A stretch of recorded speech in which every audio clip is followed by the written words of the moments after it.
Hello, you're welcome to the News in Brief on Graphic Online. In the headlines for today's edition, President Akufo-Addo promises to cut salt for Cape Coast Airport project next year. Minority in Parliament to establish linkage of MPs' denial of visas to LGBTQI+ bill. Judicial Service Staff to embark on strike on October 28. And husband allegedly stabs wife to death at Nyankyerenease in the Ashanti Region. News in Brief is brought to you by Graphic News Plus.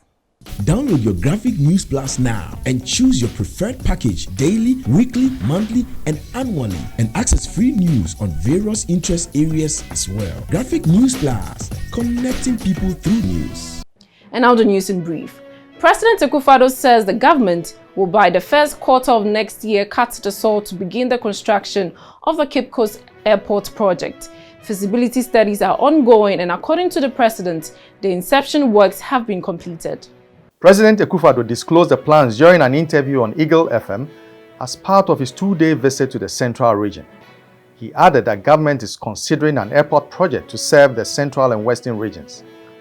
President Akufo-Addo called on Omahini of the Ogwa traditional area, Osabere Makwesiata II, and his chiefs at the Emintmaze Palace and inspected laboratories contracted at the Cape Coast Technical University.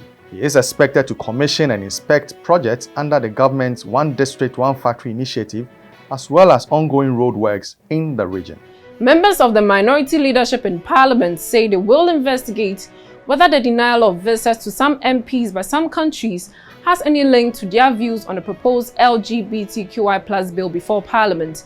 The Member of Parliament for Tamale North, Al-Hassan Suhuyini, who is one of the 8 MPs championing the bill, is said to have confirmed being denied a visa by the Netherlands Embassy, although he provided all the relevant documents. Minority Chief Whip Mohammed Mutaka Mubarak says they will organize campaigns against the interests of such countries if it turns out that their denial was linked to the proposed LGBTQI+ bill. We've started taking audit of our members who, whether privately or business or parliament, have made efforts to travel and for one reason or the other have been denied visa or otherwise.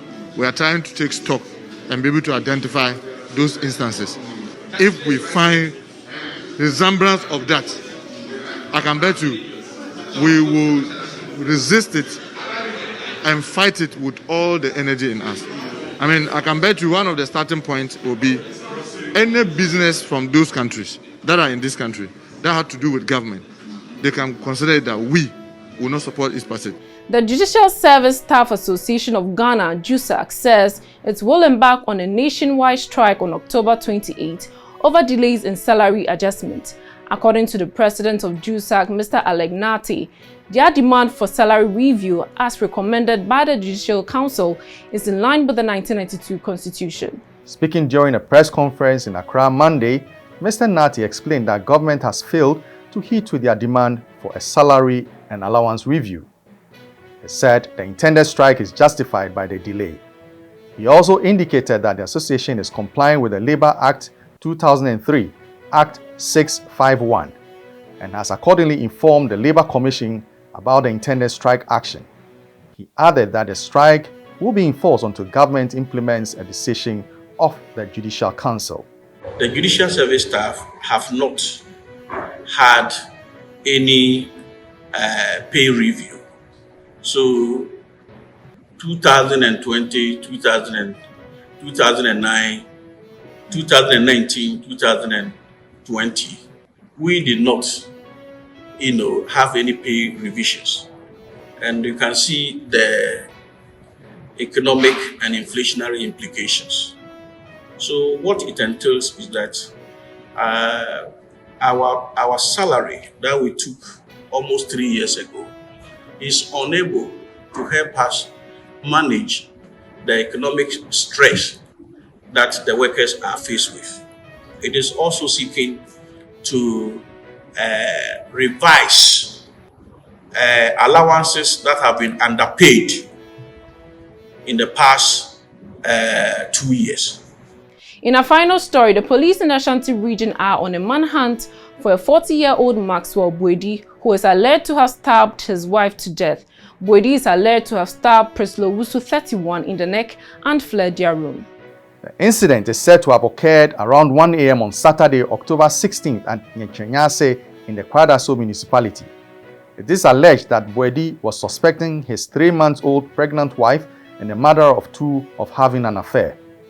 The Ashanti Regional Public Relations Officer of the Ghana Police Service, ASP Godwin Ahianyo, said one Amanyakun reported the incident to the police on October 16th around 2 a.m. Amma told the police that the victim had been rushed to the Komfo-Anokye Teaching Hospital for treatment. Hospital authorities, however, told the police the victim was brought in dead. ASP Ahianyo said the police were going through court processes to declare Boedi wanted. Thank you for watching. We will see you again with another edition. Stay safe and protect yourself from COVID-19. For more news, visit graphic.com.gh or log on to Facebook at Daily Graphic and on YouTube at Graphic GH. I am Juliet Echan Safo. Subscribe now.